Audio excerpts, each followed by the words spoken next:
प्यारे विद्यार्थियों, enjoy commerce channel में आपका स्वागत है, अभिनंदन है।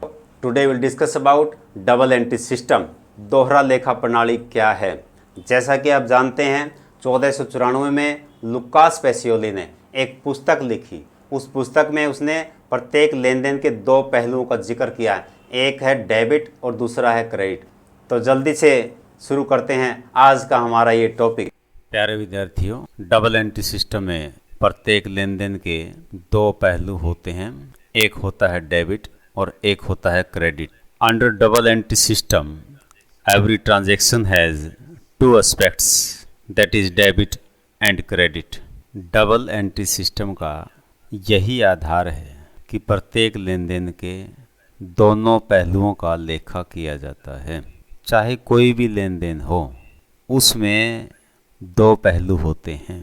लेन देन जो इसका नाम है, इसके नाम से भी आप अच्छी तरह से अनुमान लगा सकते हैं कि चाहे कोई भी ट्रांजैक्शन हो, उसमें लेन देन एक व्यक्ति कुछ ले रहा है तो दूसरा व्यक्ति कुछ दे रहा है। जैसे हमने फर्नीचर खरीदा तो हमने फर्नीचर लिया और दूसरे व्यक्ति ने फर्नीचर दिया। इसी प्रकार से फर्नीचर के लिए हमने कैश दिया और दूसरे व्यक्ति ने कैश लिया, यानी कि लेन देन। तो पूरा डबल एंट्री सिस्टम इस लेन देन के आधार पर ही टिका हुआ है। प्रत्येक लेन देन से दो खाते विपरीत पक्षों में प्रभावित होते हैं। एक खाते के डेबिट पक्ष में राशि लिखी जाती है, वही सेम राशि किसी दूसरे खाते के क्रेडिट पक्ष में लिखी जाती है। जैसे फर्नीचर हमने खरीदा तो फर्नीचर अकाउंट के डेबिट में वो राशि लिखी जाएगी। मान लीजिए 10,000 रुपये का फर्नीचर खरीदा तो फर्नीचर अकाउंट के डेबिट में 10,000 रुपये हम लिखेंगे।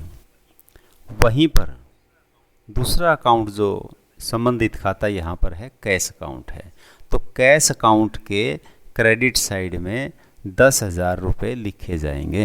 इनके प्रत्येक लेन देन दो खातों के विपरीत पक्षों में अपना प्रभाव छोड़ता है। चाहे कोई भी लेन देन हो, उसमें हम बराबर राशि से डेबिट करते हैं और बराबर राशि से क्रेडिट करते हैं। इसलिए वर्ष के अंत में जब भी हम सभी डेबिट्स का जोड़ करेंगे, वो जोड़ सभी क्रेडिट्स के जोड़ के बराबर आएगा। तो ट्रायल बैलेंस हम बनाकर देखते हैं। तो ट्रायल बैलेंस में एक साइड में डेबिट अमाउंट्स को लिख लेते हैं, दूसरी साइड में क्रेडिट अमाउंट्स को लिख लेते हैं और उनका जोड़ करते हैं। अगर वो जोड़ बराबर आता है तो हम ये मान लेते हैं कि हमारी जो एंट्रीज़ हैं, जो एंट्रीज रिकॉर्ड की गई हैं, वो सही हैं। तो इस प्रकार से दोहरा लेखा प्रणाली एक पूर्ण तथा वैज्ञानिक पद्धति है, जिसका प्रयोग आज लगभग सभी व्यवसायी अपने खाते बनाते वक्त करते हैं। और एक डेफिनेशन हम देखते हैं। ये डेफिनेशन एम.जे. किलर के द्वारा दी गई है। The most common system of accounting data for an enterprise is the double entry system. As the name implies, the entry made for each transaction is composed of two parts, a debit and a credit। यानी कि एक उपक्रम में लेखे की सामान्य प्रणाली दोहरा लेखा प्रणाली है। जैसा कि नाम से स्पष्ट है, प्रत्येक व्यवहार के दो लेखे किए जाते हैं, एक नाम और दूसरा जमा। तो नाम का मतलब यहाँ पर डेबिट से है और जमा का मतलब यहाँ पर क्रेडिट से है। तो एम.जे. किलर ने जो डेफिनेशन दी है वो बिल्कुल ही सिंपल डेफिनेशन है और आपको समझ में आ गई होगी।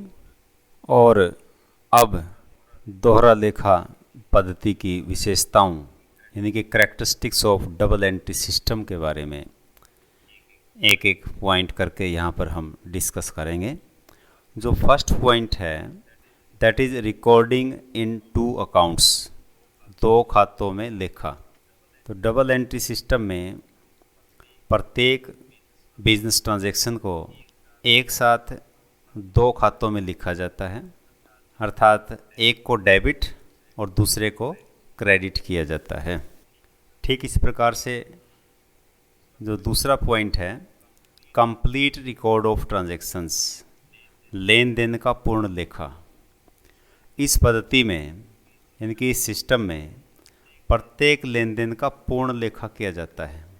लेन देन के व्यक्तिगत तथा अव्यक्तिगत यानी कि पर्सनल और इम्पर्सनल दोनों पक्षों को लिखा जाता है।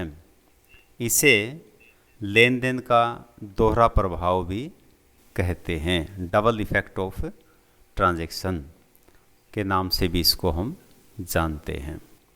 और जो थर्ड पॉइंट यहाँ पर है रिकॉर्डिंग एज पर रूल्स, नियमों के अनुसार लेखे।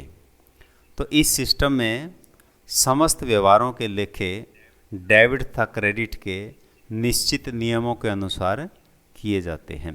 तो डेबिट और क्रेडिट के जो नियम हैं उनके बारे में अलग से वीडियो आपके लिए बनाया जाएगा, उसमें आपको बिल्कुल समझ में आ जाएगा कि डेबिट और क्रेडिट के क्या नियम हैं, किसी भी खाते को हम डेबिट क्यों करते हैं और किसी भी खाते को हम क्रेडिट क्यों करते हैं।